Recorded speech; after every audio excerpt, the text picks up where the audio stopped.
session on water called Water Action Agenda Towards a Sustainable Planet. We are delighted to welcome our panelists here. Urmi is the moderator for the session. We have Joint Secretary from Indian Ministry of Agriculture, Ms. Shubha Thakur. We have Matthias from Bayer. We have Manali here from PepsiCo, and we have Nidhi here from UNU. So not taking much time, passing it over to Urmi to begin this session and take the discussion forward. Thank you. Sorry. Okay. So good afternoon, everybody, and good afternoon to my fellow panelists. As we know that the focus here is on water, and it's one of those things that make, we often forget at COPs like this about importance of water. We speak so much about emissions and CO2 that sometimes we forget that water is what makes life possible on Earth. And the lack of water can, well, how debilitating it can be, not just in individual terms, but also collectively. So we are going to try and figure out over the next about an hour what is happening and what everybody is doing to address this key issue, which has for long remained the kind of the silent issue in COPs. Of course, the fact that we are having programs like this, it means it's not so silent, but I think we need a more engaging conversation to happen more publicly. But, well, we'll start where we can start. I'm going to start off with you, Ms. Thakur, on looking at, given that we are a country which depends so much on agriculture, given that we are water stressed to begin with at this point in time, given the way climate change impacts river flows, forest and issues of forestation, deforestation impact water hydrological systems, what is it that we are doing as a country to address the issues of water? If you can give us a sense briefly. Thank you, Urmi, and thank you for inviting me for this panel for discussion on water. Water is a separate ministry in the government, but agriculture, of course, is very much linked to water. So I can tell you the agricultural side, what we're doing, and how it's converging at the government level. So as you would be knowing, most of you, that India is mostly a rain-fed country. That means we depend upon water for our agriculture. We only have around 50% irrigation in India. So the rest 50% we have to depend on water. So that's the importance of water in that sense. And unlike the West, our rivers are not made from the ice-clad. Some percentages, but mostly the rivers are dependent upon rain-fed, which I just got to know. I know it's a fact because Sadhguruji just mentioned it in his speech in the India Pavilion. So, and a Global River City Alliance was also launched, so the linking of rivers. And anyway, coming back to agriculture. So we had a pre-green revolution phase and a post-green revolution phase. The pre-green revolution phase, we had more crops like millets, pulses, oilseeds. Then the green revolution took over, and what happened? We introduced rice and wheat. That was important because of food security. Of course, we needed it. But introduction of rice and wheat had many stresses. Water was one of them. And in fact, today, if you can see in Punjab and Haryana, the water table is so low that it's alarming, and to the extent that something has to be done to have some other crops. So this takes us to diversification of crops. So why do we need other crops? It's for nutrition also, like pulses. Millets is one crop which we're looking at. And of course, the water table has to be seen.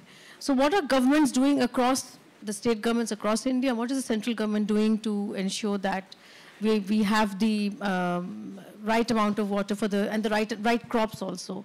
So we have many crop diversification programs in many states, such as in Haryana, we have a program called Meri Pani Meri Virasat, which means my water, my heritage, right? Yes.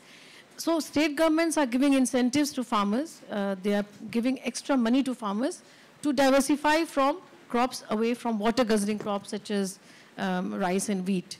So, and they give an amount of around 10,000 per acre, if I'm not mistaken. And the other governments also, Telangana has one, Madhya Pradesh has a crop diversification scheme. So these crops, these schemes are there. Coming back to Punjab, you know, we have paddy, we have the paddy nurseries, and then we replant the paddy in the fields. That's the most common thing of rice plantation. But now there's a new technology called direct seeded rice, where you can directly plant the rice crop in the field, so you don't need to have the paddy nursery. So that's one other thing which is coming about, and the government of India is giving support and subsidies for such matters also. So the third main thing which we are doing is encouraging micro-irrigation. So micro-irrigation, small steps are taken, but it's a big scheme which is there in India. We have around, I think, around 10 million hectares under micro-irrigation right now, but we have an ambitious target of going up to 100 million also in the next 5 years. So, but the problem with micro-irrigation is that the technology is expensive, the maintenance issues are there, but we are giving a lot of subsidy for micro-irrigation from the government of India to the tune of around 50%, and many states are topping up that subsidy. So micro-irrigation is another aspect which we are focusing on. There's a micro-irrigation fund which has been created for agriculture, 5,000 crore rupees, if you can convert that into million. So that is there. That's an interest subvention scheme where projects are undertaken and you can take credit for such projects. So these little steps are... So there are, what you're saying is there are smaller policy measures which are, obviously they seem small, but given scale and intervention, they are big. And they are in the process. Absolutely, and I cannot finish any topic, any talk without a talk of millets, because I look after millets. Right. It is the International Year of Millets 2023, which was in fact spearheaded by India, and the UN resolution was passed in 21. And so millets are such a hardy crop. They are drought resistant. They are they can grow in very heat-like conditions up to 45 degrees, 50 degrees centigrade. Also, they can. They're suited for yes, suited. And we're in COP. We're talking about climate, so you can't not talk about the impact of climate change. So you need climate resilient crops. Right. So coming to climate resilient crops, how is agriculture doing? We have a lot of research in climate resilient crops, where the ICR, which is the Indian Council of Agricultural Research, which is the apex scientific body, and they are developing new varieties of seeds. Right. And in fact, in this season, I can say with certainty that the wheat seeds which have been sown in this current season of sowing, 50% of the seeds which have been sown in India are climate resilient for wheat. So even if we have something like a drought-like situation or heat rise or excess of rain, we can take care of it. Okay, so Dr. Thakur, I'm going to stop you. I'm not a doctor. Sorry, my mistake. Yeah. Think of it as cop brain, where it gives awarding extra degrees. So I'm sorry, I'm going to stop you for a minute, and I'm going to get Matthias in this. The reason why I'm, what Ms. Thakur did was she kind of went through several sort of facets of this conversation, and the one thing that kept striking in my head that we are sort of playing catch up when it comes to water. Drought resilient. How do we do micro irrigation? It's a playing catch up. But when we talk about emissions, we're talking about bending the curve.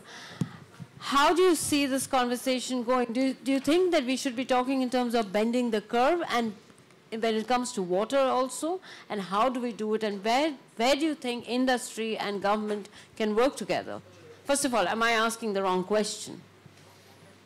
Well, no, you're not asking the wrong question at all. I mean, COP28 is another COP where at the end of the day, we look at a year where we emitted more greenhouse gases than in the COP before. We are perfectly able to bend that curve. The fact that we don't do it by now is we are not willing. And the conversations about what does net zero in 3 decades look like is a very comfortable debate in many ways. And my hope is that, and agriculture of course plays a role, and I will make a comment on that in a second. My hope is that we are moving into a phase where we really do a few big things that allow us to bend that curve. Now, that would be a conversation about CO2, the molecule of mitigation. This is about the molecule of adaptation. But sorry, H2O. I just want, when I said bend the curve, I meant bend the water curve so that we are better about the water.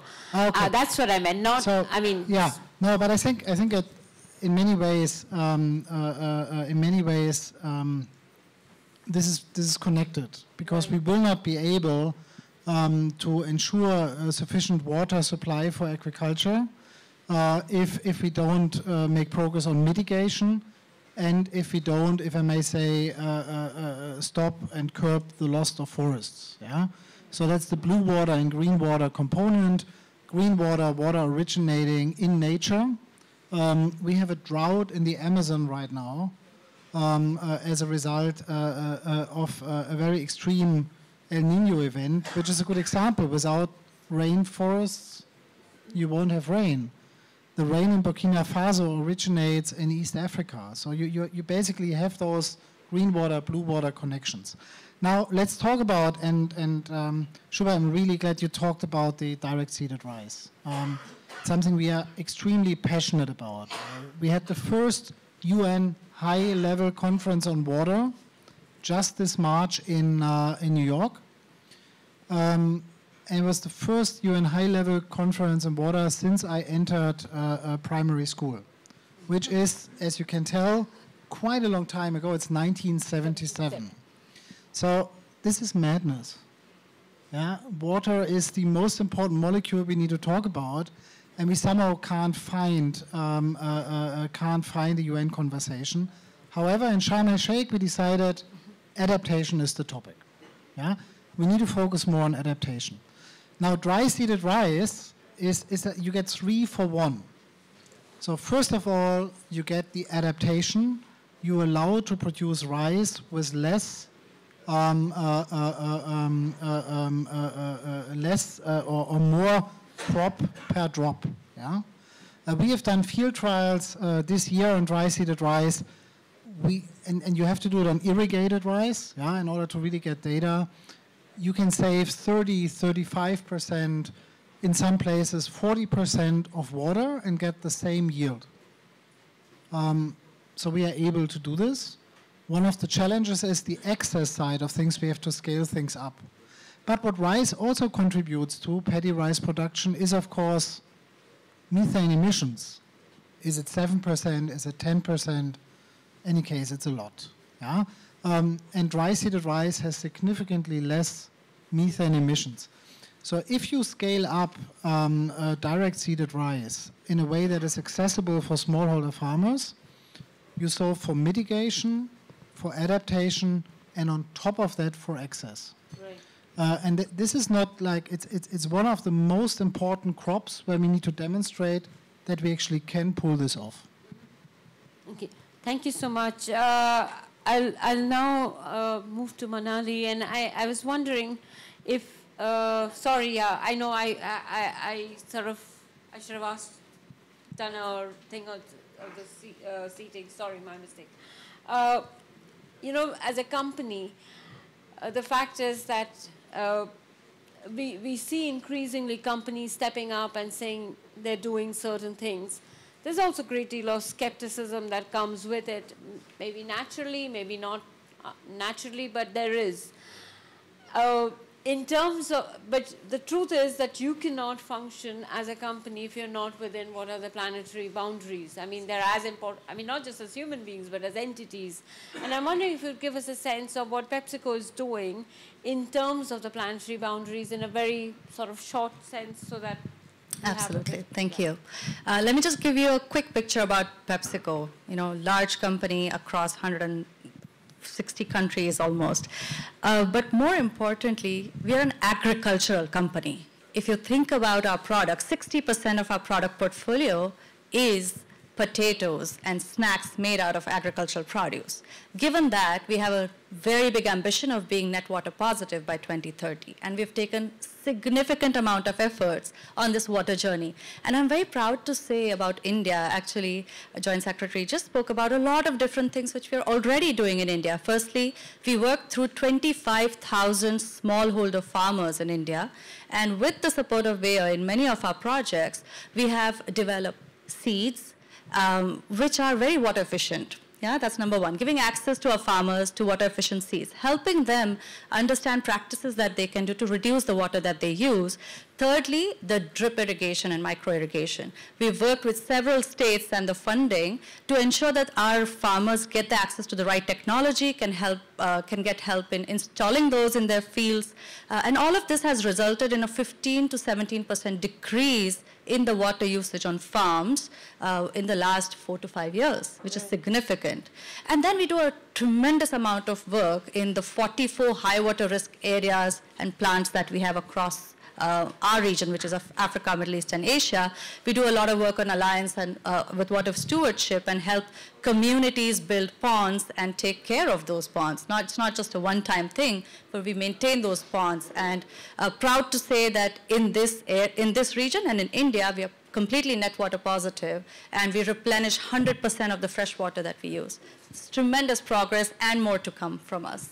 That sounds that there is movement and there's momentum, obviously scale, and we need to go beyond. Like, it's not just PepsiCo. Now PepsiCo's sort of, it has to be do one, teach one kind of a model that has to follow. Talking about teaching and thinking, I turn to you now, Nidhi. When I asked Matthias this question about emissions and how we talk about emissions in this process and in the surrounding, for very long, water was not something we spoke about.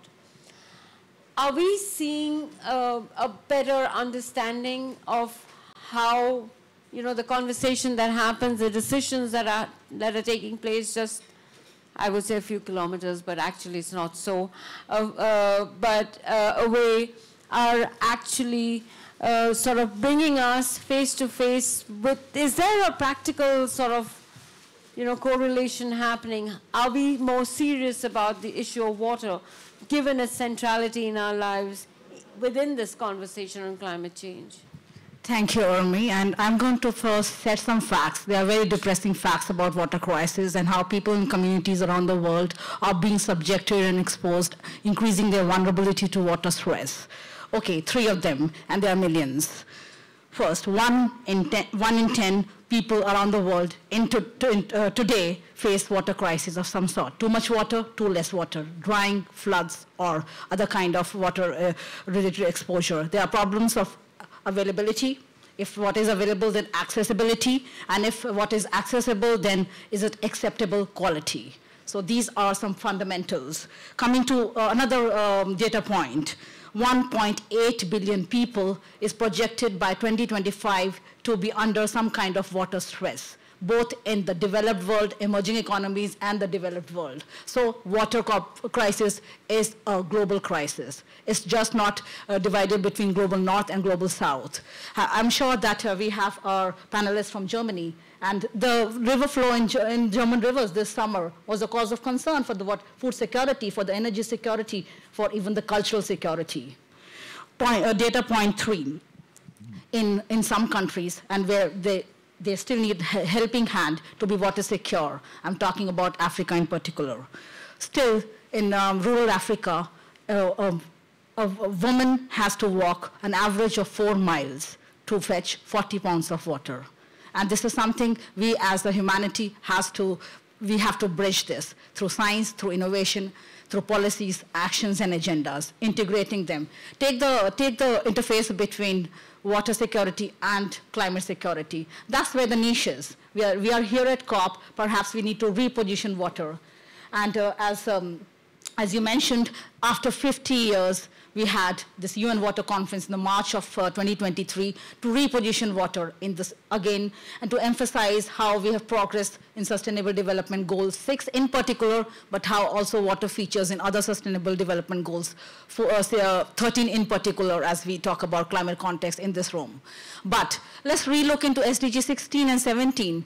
We have provisions there to be more cooperative in terms of technology transfer, in deploying innovations, in working in private-public partnership models. 17 in terms of cooperation between different regions and sectors and across regions and sectors. So we do have a framework, we have a blueprint. We are short of science policy interface, we are short of science society interface.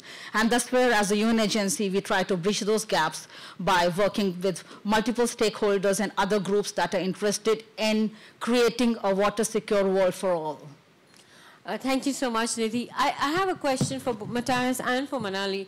Given the industry sort of leg of it, you know, in Bear's case, you've come out with your global water strategy, and I'm wondering, and I'm sure again, PepsiCo, given its orientation, water being central, again there is a strategy. When you're looking at when one is, give us a sense, if you can give us very quickly a sense of that. I know I'm asking you for a lot, asking you to take a complex thing and say very quickly, but more importantly is, what is it that you're looking at from the outside world that's beyond industry to ensure that these strategies actually become real? It's one thing to build a beautiful document. What do you need from the outside world? So, Matthias, you go. Yeah, I mean, the most depressing things are beautiful PowerPoint presentations that end in nowhere. Yeah, and either you have them in your hand or you have them in Microsoft Teams sessions. So stuff actually needs to happen. Before COP26, we talked about nature-based solutions and whether we can, for example, find credible ways for carbon removal by way of protecting nature.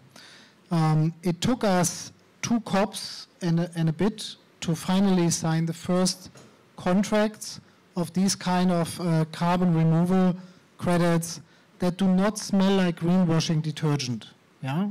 That really make the difference. We gotta have a bit of patience, but we gotta get it done. And I once worked in consumer goods. Don't panic, it was not Coca-Cola. Totally different company, Mars. I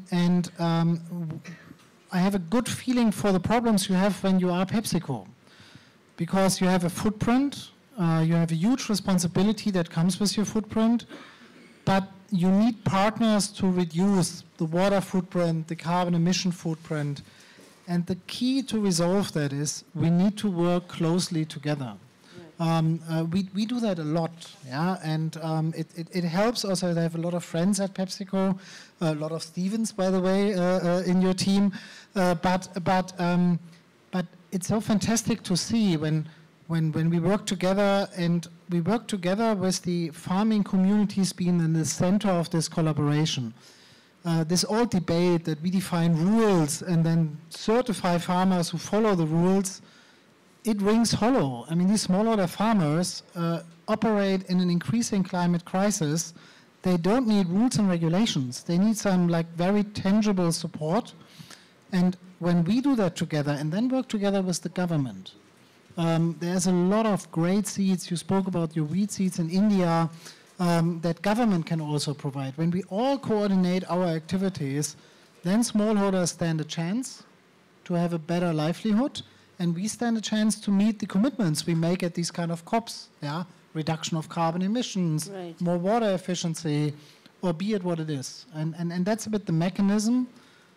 My favorite SDG, you mentioned it, is SDG number 17, because it calls for uncommon collaboration. That's where we need to get to. Right. So, Manali, if you could also sort of focus on basically going into places where the need is the most. We often end up talking in terms of the markets, which are the biggest, but there are places where, I mean, how do companies, maybe yours, But yours is like a ubiquitous product. Yeah. You know, you can go anywhere and you'll find a can of Pepsi or a PepsiCo product. So I'm wondering, how do you square the circle in that sense? So let me take a step back and think about where we operate. When we look at the entire map, there are a lot of high water stress areas across the world, and I think those are clearly the focus areas for us.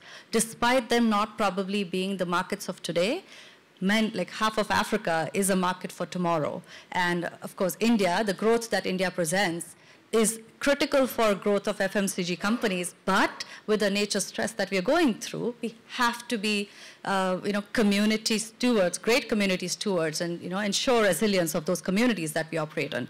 And with that, I'll just modify a little bit of what Matthias said in terms of partnerships. But partnerships, actionable partnerships with other FMCGs, with the communities, and of course, with our governments and local municipalities as well, to ensure that we co-develop solutions and regulatory frameworks which will help us act quickly. One great example I keep giving the entire world is the EPR resolution that India passed a few years ago. That has truly brought the plastics problem to the front, but also the FMCG, NGOs, government together to form regulations which have created quick action. And similarly, we need that across water, climate, etc. That's number one. And then the second I would like to bring a different take is technology. Right.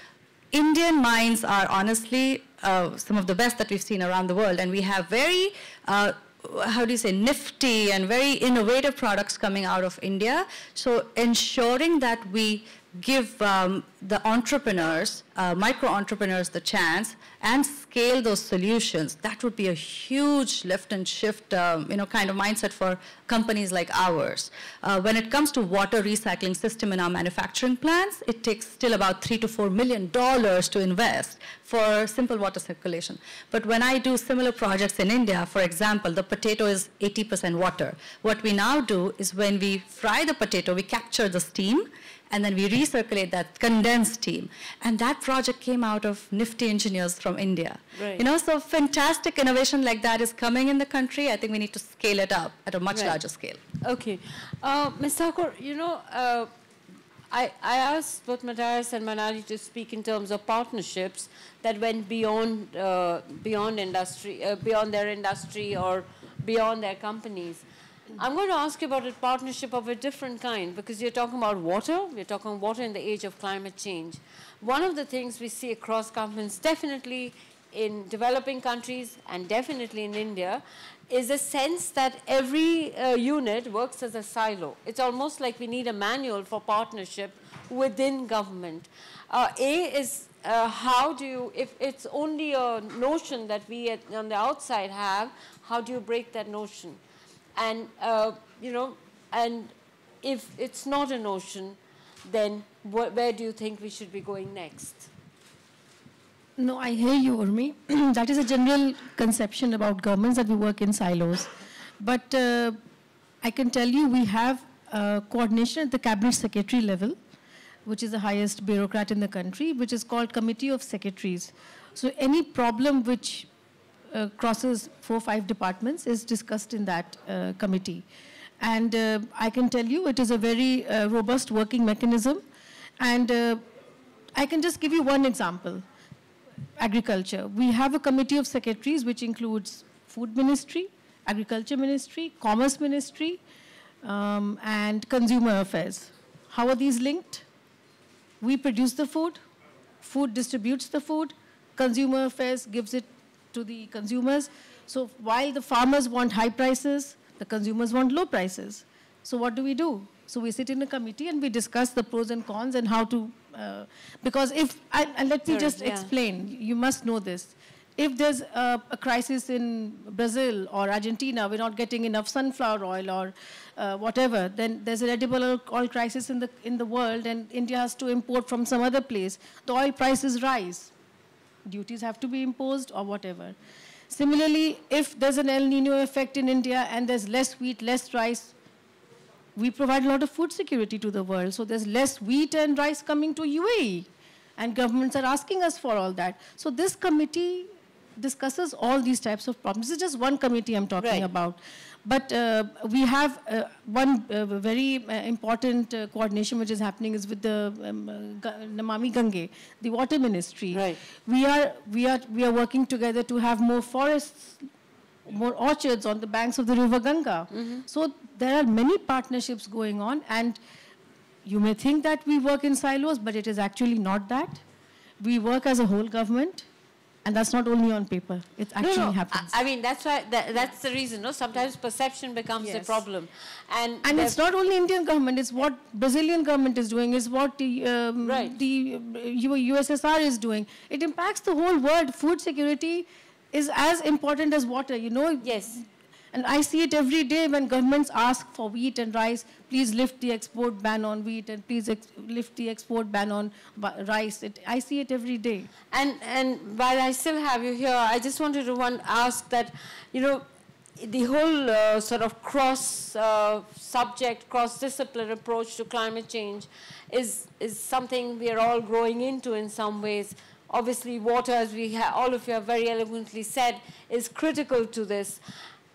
Is there, again, much more, what more needs to happen, not only at your level, at the top level, but at the ground level? Where do you see that partnership working? Whether within government, outside of government, enablers? See, India is a peculiar country. We have many small landholder farmers, farmers having less than 1 hectare of land.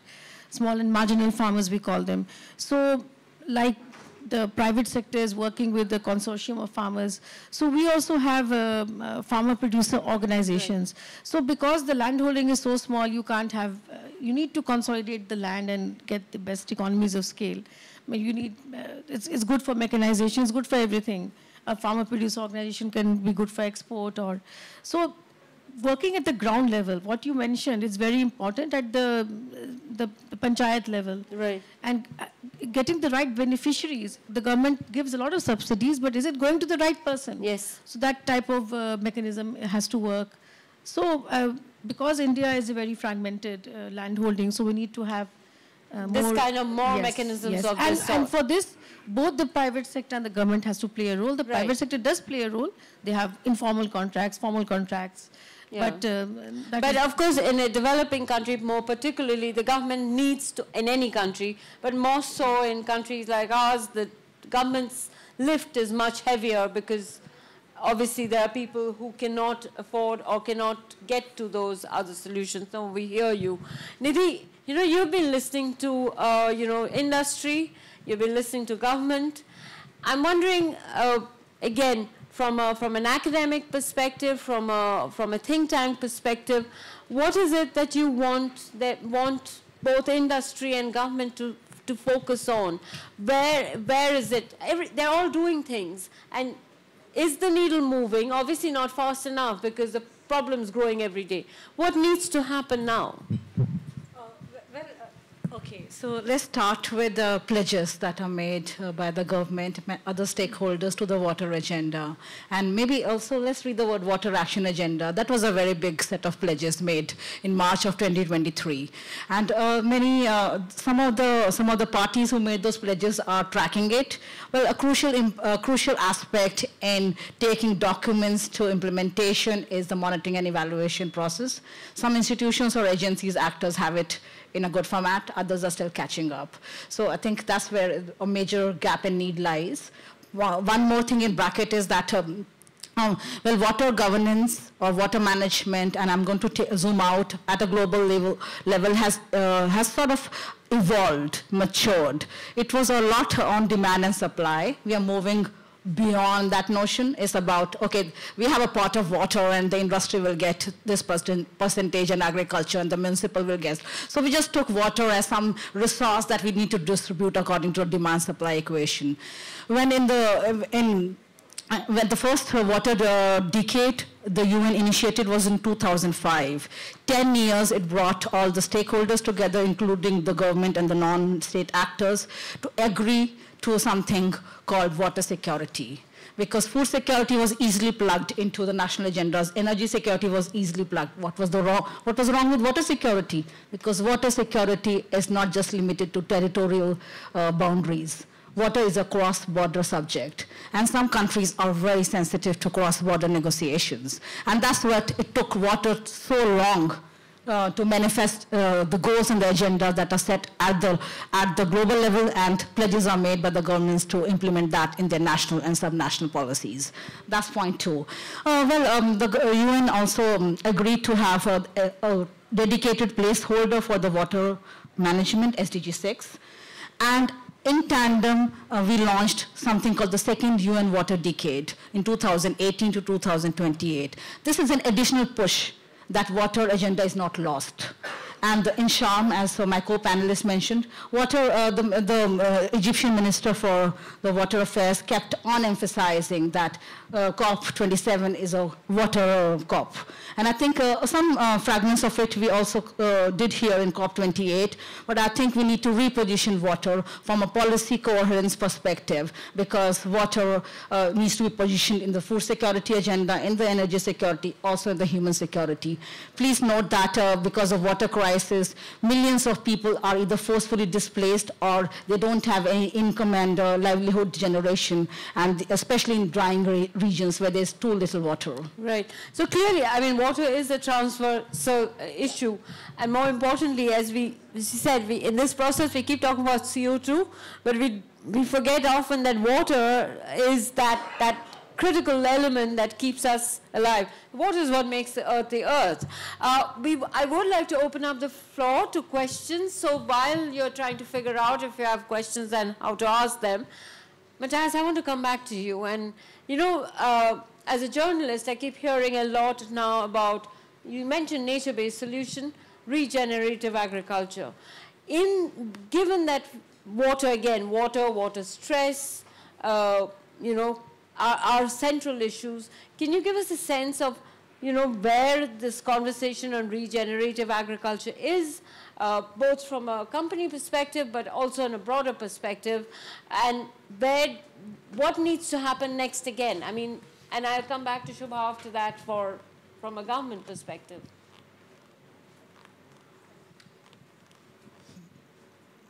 Agricultural policy and debate about food systems are usually quite divisive. It's a stressful topic, for good reasons, I believe, a stressful topic, because too many people take it for granted that we produce the food and fuels and fibers that humanity consumes, and it's obviously not the case. I measure the success of the regenerative agriculture debate on 3 things. One, that the word "and" is used more often than the word "or," so that you have a multitude of solutions. It's not smallholders or large-scale farms, it's "and." Yeah? And there are many areas where the debate currently is an "or." It's like indigenous knowledge or new technologies. Why not combining both? Yeah? This is easily possible to do that. And the second thing I measure the regenerative agriculture debate at is, are we able to curb the agriculture-related emissions, including land use change? Are we able to stop the increased need we have? We doubled the world population by slowing down land use change. We now need to solve the demand problems of the future whilst using less land to doing that. That's also the outcome of Montreal. So that's the second one. And the third one is food inflation. Food inflation is as challenging as some of the new social media technologies are for societal cohesion. This is not extreme hunger. This is just tiny food inflation. 10%, 15%, 20%. In an election year, you'll have lots of conversations, and there are no silos in the government when that topic comes up. Absolutely no. So food inflation is an important measure for me to measure the success of regenerative agriculture. And what we see is when we stop the kind of "or" conversation and we integrate like innovation in organic farming with the latest in biotechnology, when we open ourselves up for very different farming models around the world, we have roughly 60 million smallholder farmers, many of them in India, our customers. So when you show this openness and you don't kind of say, this is modern farming and this is not, then you create a foundation for what could be called regenerative agriculture that allows us to produce more on less lands in a way that is honoring and respecting the planetary boundaries. That's kind of the big ask we have. Shubha, again, I'm going to sort of, it's inevitable that I ask you this question in terms of from where the country that you serve and the reality of that country, and also, of course, of the interconnections that you mentioned earlier. It's not just India looking at India, but India looking at other countries, because obviously their needs, and those needs are getting more unpredictable at one level, but also greater with climate change. And I'm wondering then, when this conversation happens on regenerative agriculture, you know, and Matthias said it's not or, it's and, but I'm wondering that how much of and can it be in a country like India? You see, one fact about India you need to know, our land area for agriculture has remained around constant for the past 30, 40 years, 114 million hectares. So what are we focusing on? We're focusing on productivity, right?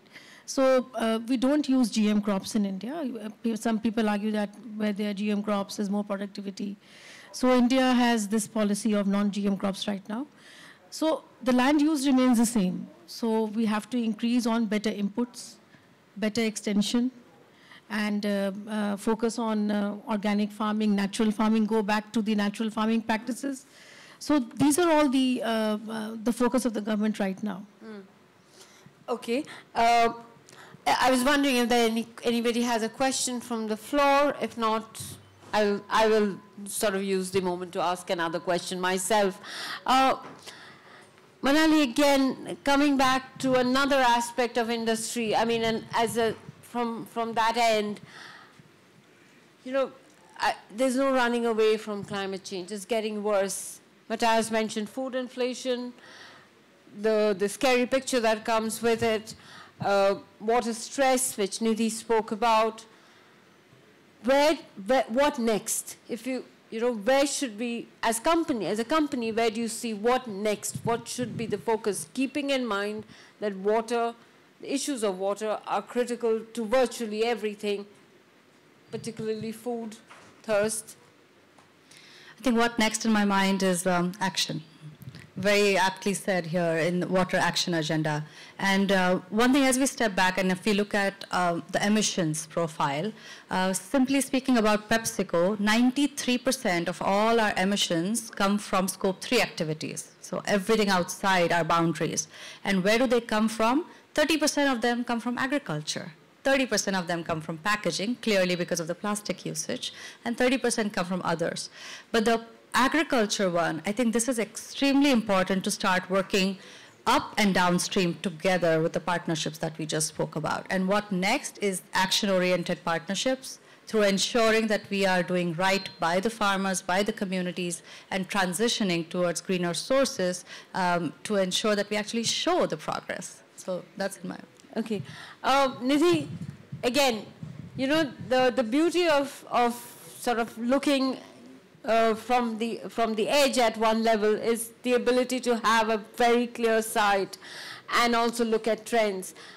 What next? What needs to happen that hasn't happened? Where should the focus on the first, what's next be? Where do you see any clearer sort of, you know, clearer views from your perch? Okay, very, very difficult question. But I wasn't brought here to ask the easy ones, right? I love them. Okay, so let me start. So I think the first is to bridge the disconnect between different stakeholders. For the sake of the audience in here, let's say the public-private disconnect in the water governance sector. The innovations coming from the private sector is not really feeding into government policies, and maybe in some countries more than the others, but I think we need to kind of up that game. Point two is about practicing what you preach. Many countries have signed to multiple agendas, including SDGs and Paris Commitment and many others. I know that there's a lot of technical capacity, human capacity, financial capacity that goes into monitoring and submitting those trends and patterns and the reports and the indicators to the SDG tracker, for example, as one data source.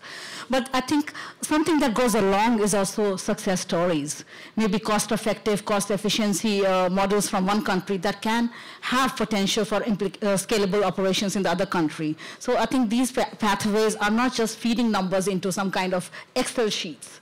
These are for exchanging knowledge, exchanging scalable solutions, and putting innovation as a game changer into achieving water security.